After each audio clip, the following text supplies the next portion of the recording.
Bumaba po ang headline inflation sa Ilocos Region nitong Pebrero ayon po sa Philippine Statistics Authority or PSA.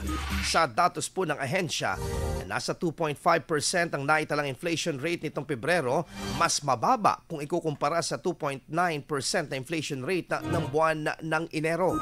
Ilan sa mga produktong sa pagpapababa nito ay ang mga sumusunod. Ang mga food and non-alcoholic beverages nasa 3.1%, alcoholic beverages and tobacco nasa 1.5%, clothing at footwear 3.3%, furnishing at household equipment and routine maintenance at 2.2%, at transport na negative 0.4%.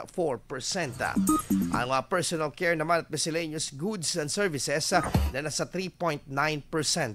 Samantala sa lahat ng lalawigan sa buong Region 1, pinakamataas na nakapagtala ng inflation ay ang Ilocos Sur na nasa 4.2% at sinundan ng La Union na nasa 3%, ang Pangasinan na nasa 2.3% at Ilocos Norte na nasa 1.3%. IFM News. IFM News. IFM News.